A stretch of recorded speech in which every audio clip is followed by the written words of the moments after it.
desde la óptica ciudadana, no estamos hablando de regular ni de castigar por medio de la ley, ni mucho menos, sino desde este monitoreo ciudadano que hace la Universidad Iberoamericana, invitar a los distintos actores a dialogar en torno a las propuestas, por ejemplo, de construcción de paz. O sea, más que invitarlos a contrastar los distintos asuntos que se contrastan en estas campañas de contraste, los invitamos a dialogar en torno a las propuestas, las estrategias de crecimiento económico, de construcción de paz, estrategias de seguridad, estrategias de combate a la violencia. O sea, ¿cuál es, por ejemplo, la estrategia que usted tiene con respecto a cómo disminuir la espiral de violencia, etcétera? ¿Cuáles son sus propuestas de largo plazo? ¿Cuáles son sus propuestas de mediano plazo? ¿Cuáles son sus propuestas de corto plazo? Invitarlos a entrar en este diálogo,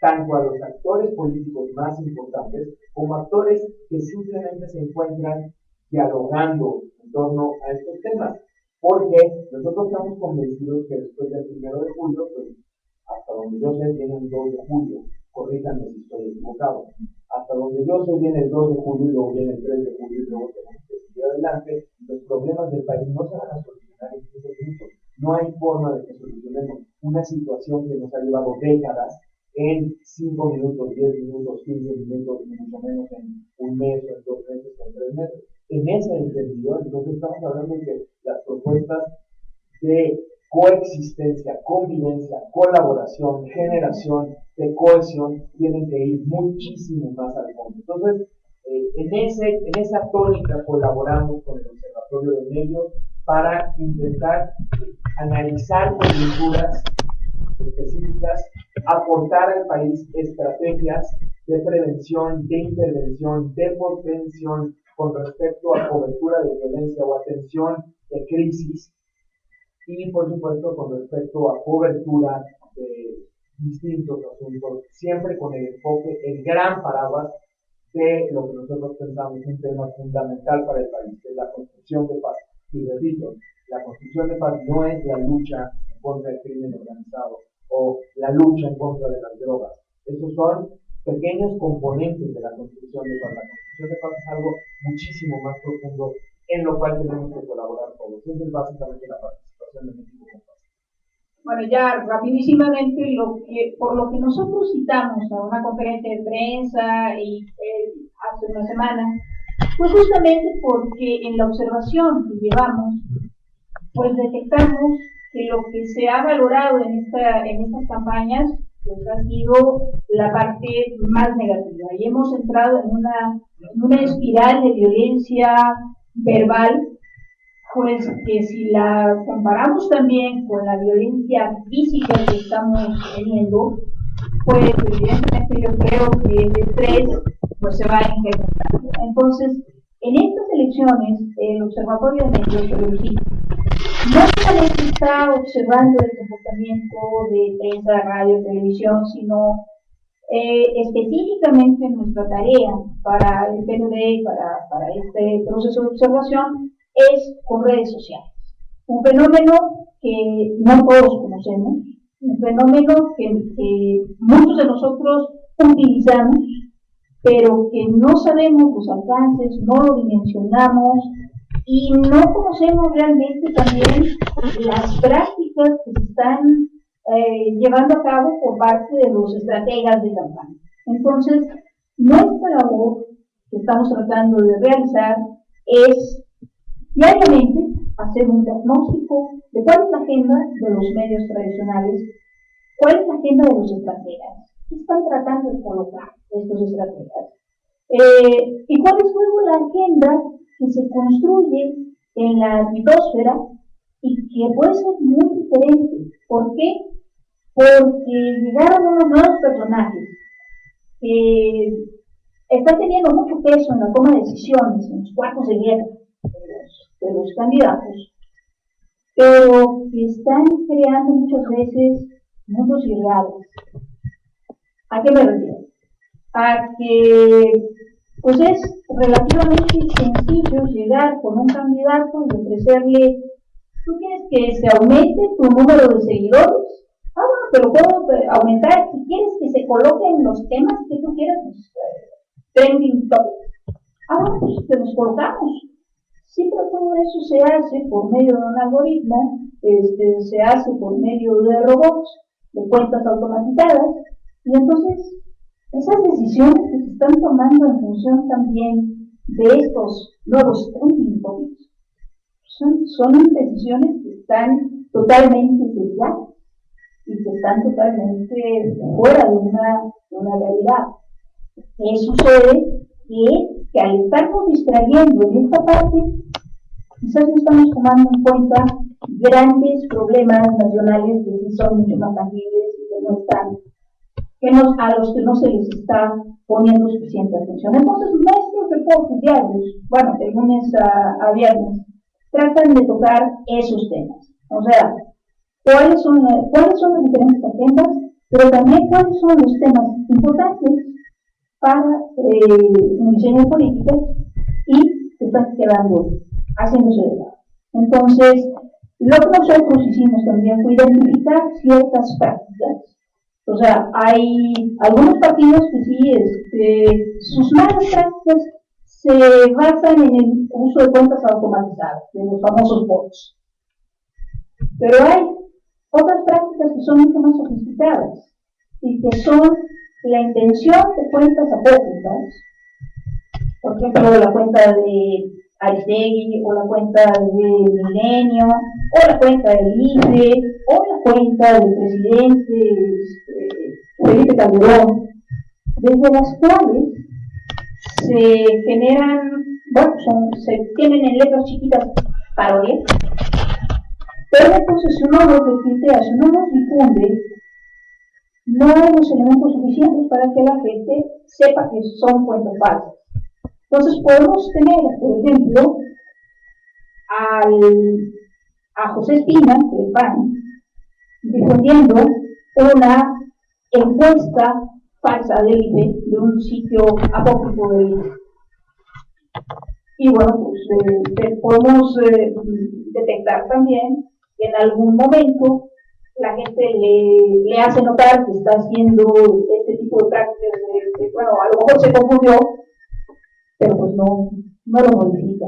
Entonces, cuando nosotros hicimos el anuncio, era básicamente en función de las prácticas que habíamos detectado. En este momento sí ya le hemos pedido a los partidos, en general, a los medios y a los ciudadanos, que le pongamos nombre y apellido, y que nosotros podamos identificar en una página que está en el observatorio quienes están recurriendo a este tipo de prácticas. Porque inclusive nos hemos encontrado con algunos actores políticos a los que la gente del observatorio les hace notar este tipo de cosas, y estamos en ciertas discusiones en donde nos dicen, bueno, pues es que, ¿y a quién afecto si estoy utilizando una cuenta apócrifa?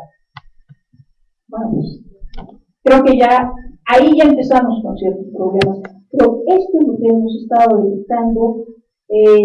Pues parte de nuestra intervención es justamente el invitarlos a participar en nuestro blog, a participar en esta autorregulación, corregulación, para defender los espacios de redes sociales del secuestro que ha sido objeto en estos momentos por parte de los estrategas políticos, poder pensar en un 2 de julio que sea diferente y en donde poco a poco podamos ir recuperando una normalidad donde no haya ciudadanos de primera y de segunda porque ganaron o porque perdieron una elección, sino que finalmente pues, podamos ir colocando este tema de la construcción de paz como un tema de agenda.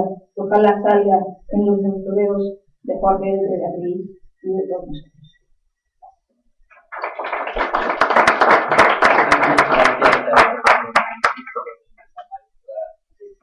Yo creo que los 4 ponentes han planteado algunas cuestiones súper interesantes sobre el derecho a la información de calidad y la reforma electoral del 2007 y 2008 y el ejercicio de libertad de expresión. Igualmente, ustedes han planteado sus cuestiones. Tengo una cuestión que es para todo el panel, así que lo voy a leer y después voy a dar un tiempo pequeño, 1 minuto, 2 minutos de cada uno para responderlo. La primera pregunta: ¿de qué manera, de ser necesario, sugieren regular las campañas electorales en Internet? Y si les parece necesario. Tal vez podemos comenzar a mi izquierda con la doctora Mauricio.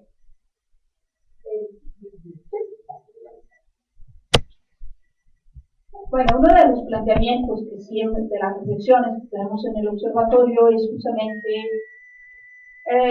la necesidad de preservar las libertades en Internet. O sea, tratar de regular Internet es un ejercicio que no tiene futuro. O sea, regularlo en términos de una legislación de países o inclusive una legislación electoral. Nosotros lo que planteamos es que debe haber una especie de autorregulación, corregulación, en donde haya una gran participación de la ciudadanía también, y en donde haya una sanción social hacia quienes infrinjan las reglas. Internet tiene este tipo de códigos, ¿verdad? Pero además debemos estar conscientes de que, bueno, hay cuestiones que están en los códigos, en las leyes de cada país, que, bueno, pues también funcionan para Internet. Me explico, o sea, gran parte de estas cuentas apócrifas o estas cuentas que son colectivos, son anónimas, a lo que se dedican es a amenazar y a veces con amenazas de muerte. Entonces, ese tipo de cosas deben de denunciarse ante la policía cibernética y eso es un delito, o sea, evidentemente, ¿no? Eso ya no depende de que sea esta especie de bullying, de ciberbullying, que luego es un ciberbullying político, que también puede tener realmente una carga muy negativa, pero si uno platica con muchas gentes, de los usuarios de las redes sociales, te van a decir, bueno, pues es la libertad de salir, ¿verdad? Si no te gusta, pues sal, ¿no? No, o sea, yo creo que es importante que haya una reflexión social, una sanción social para quienes abusan en este sentido y para quienes entorpecen también el quehacer político, ensucian la política con este tipo de prácticas. Pero tiene que ser más una sanción social en donde todos contribuyamos a cambiar el foco, que es un poco lo que decía Mauricio. Y ya nada más en 1 minuto, complementando, desde nuestra perspectiva siempre académica, intentaríamos proveer a la ciudadanía con estudios, investigación que no hay, porque todavía no acabamos de entender exactamente qué es lo que está pasando con redes sociales, con fenómenos como redes sociales, por ejemplo. Entonces, todo parte, no todo, muchas cosas de lo que dicen parten de la intuición, del sentido común. Entonces, habría que proveer a la ciudadanía con estudios, con investigación, con en qué medida puede o puede no operar, si existe el ciberbullying, por ejemplo, en qué medida existen factores de ruptura de lazos de cohesión o no. Pero esto ya tiene que ver más bien con investigación académica, informando a la ciudadanía más que regulando. Es un poco la idea, ¿no? Investigar, informar, reflexionar, participar en la reflexión, debate, diálogo informado y crítico acerca de estos temas. Muchísimas gracias. Consciente del tiempo restante, vamos a pasar a las muchas otras preguntas restantes. Hay otra pregunta para todos los ponentes. ¿Respetan los partidos políticos y el gobierno las leyes relacionadas con el uso de medios? Por favor, explicar. Así que me explique la pregunta. si los partidos políticos y el gobierno están respetando las leyes relacionadas con el uso de medios de comunicación. ¿Alguien quiere tocar el tema? Muchas leyes.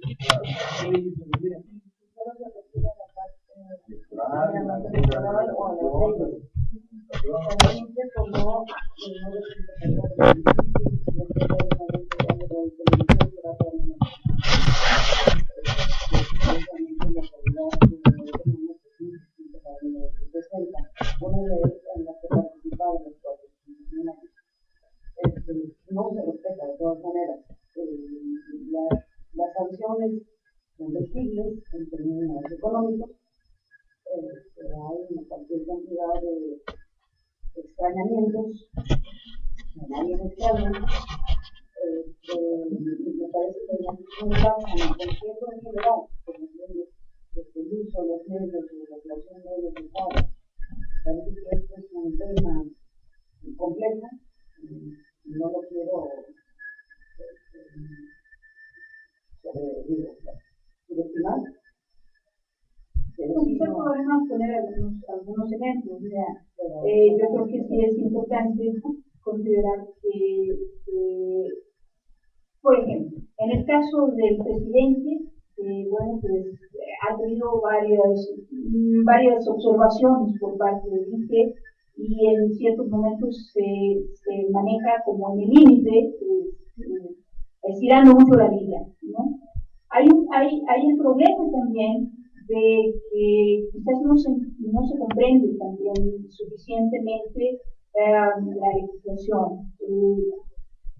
Sería importante también considerar que, bueno, pues al presidente solo se le puede sancionar por cuestiones de presión a la patria, etc. Entonces, solo se le pueden hacer ciertas recomendaciones y observaciones. Al presidente se le han hecho algunas observaciones en este proceso electoral. O sea, hay que tener ese registro también. En el caso de las encuestas, por ejemplo, que era un tema que tú estabas hoy en tu colaboración con MBS fuerte. En el caso de las encuestas, bueno, también, o sea, hay una serie de reglas que, bueno, el propio IFE ha estado señalando que no se están cumpliendo. Las encuestadoras tendrían que registrar su metodología. Nosotros como observadores tendríamos que estar pendientes de quiénes han cumplido y quiénes no han cumplido. Los propios medios también tendrían que informarnos sobre ese tipo de cosas. El propio IFE hizo este extrañamiento, pero no dio los nombres. O sea, no nos dijo quién sí estaba cumpliendo y quién no estaba cumpliendo, con lo cual también se genera un poco de confusión en el electorado. Entonces, sí creo que tendríamos que ser mucho más precisos en ciertos señalamientos, ¿no? Entonces, la pregunta está relacionada también con los espacios de los anuncios de comunicación y la elaboración de obras públicas de parte del gobierno durante la campaña electoral. Tenemos un problema derivado de la reforma de 2018. El órgano reformador de la Constitución colocó en la Constitución, una nueva ley de la por el cual se prohíbe la propaganda gubernamental personalizada para promoción personal del servicio público. Pero el Congreso de la Unión nunca ha emitido la ley reglamentaria del artículo 134. Y entonces hemos tenido que estar operando con un estrambótico reglamento, lo mismo que es estrambótico, que fue que dice por vez primera emitió un reglamento directo de la Constitución para subsanar la omisión legislativa. El reglamento es una barbaridad. Por fortuna, nadie lo invoca. Pero lo que ha venido ocurriendo desde entonces, el tribunal ha tenido que estar resolviendo caso por caso porque hay ausencia de ley. Hay otra ley que faltó en la reforma, que es la del derecho de réplica. Se puso en la Constitución, artículo 6, correlativo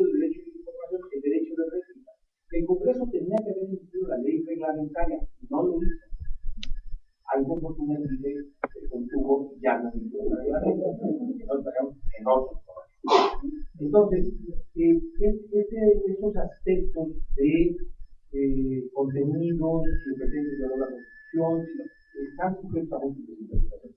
Ha habido abuso en algunas normas del COFIPE, por ejemplo, la permisividad que tiene el COFIPE para que los servidores públicos, al rendir su informe anual de labores, contraten radio y televisión 5 días antes y 7 días después.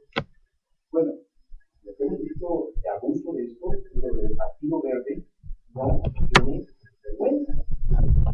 Ya van varias multas que se ponen, luego van al tribunal, baja la multa, pero tenemos problemas en algunos. Yo no me quiero entender, cada una cosa. El Internet no está regulado, no tiene regulación. El Internet no puede subir lo que se dé la gana.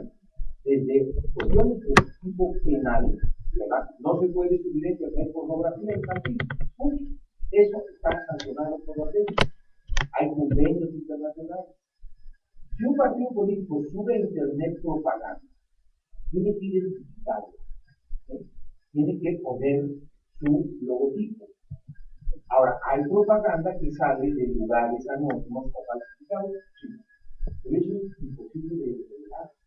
¿Cómo hacemos para que desde Hong Kong alguien no suba a Internet una página de propaganda pública? No puede. Entonces, la discusión si se regulaba o no Internet en campañas electorales la dio el Congreso, se dio en el Senado, se consultó a expertos.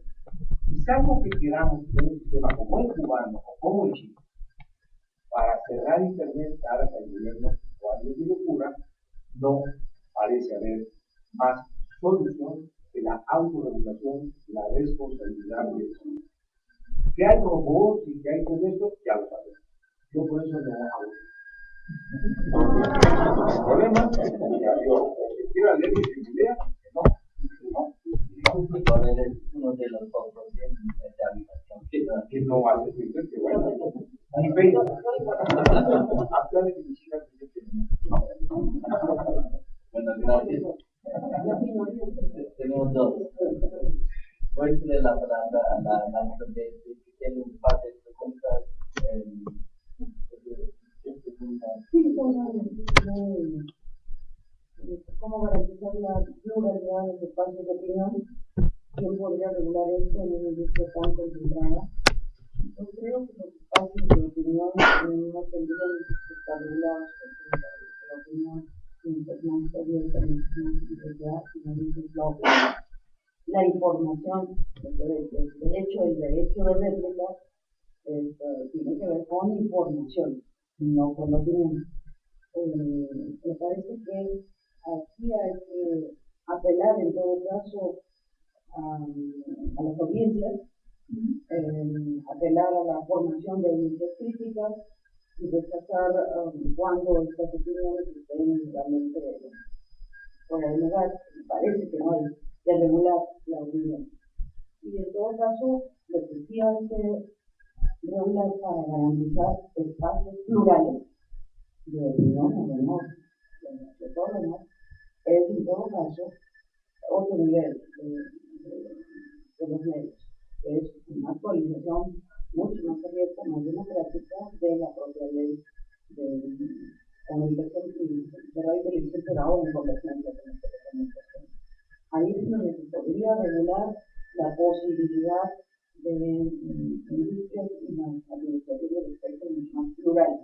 Pero me parece que los espacios de opinión, yo particularmente preferiría que no se aplicara una regulación, apelaría a todo caso al público. ¿Cuál sería la reforma buscada por la federalidad? Es fundamentalmente eliminar el factor dinero, que es un factor que está afectando de manera directa los bolsillos de las televisoras. Bueno, nada más una cosita para fortalecer esta parte de la fuerza de las audiencias críticas. Una historia que, bueno, pues sí funciona, de repente sí funciona. Precisamente para eso Twitter ha sido un instrumento bastante interesante. Twitter nos da la posibilidad de una comunicación horizontal, nos da la posibilidad de interactuar con muchos periodistas que participan dentro de este espacio. Entonces yo recuerdo, pues hace relativamente poco, una situación, un comentario de Denise Dresser en un programa de Superman. Estaban analizando la situación de el Bester Rodrigo. La pregunta fue, a ver, Denise, ¿cómo te gustaría ver o cómo verías tú a la maestra en los próximos años? Y Denise tuvo una salida muy desafortunada, en mi opinión, al señalar que le gustaría verla muerta en su próxima cirugía de plástico. Entonces, Leo Zuckerman se sacó mucho de onda, se comenzó a generar una crítica vía Twitter, una reflexión, y finalmente el asunto fue escalando hasta que, bueno, Denise primero dijo, es que lo dije en son de broma, y luego después ya tuvo que reconocer que aún en son de broma no se valen ese tipo de comentarios. Me parece importante que finalmente se haya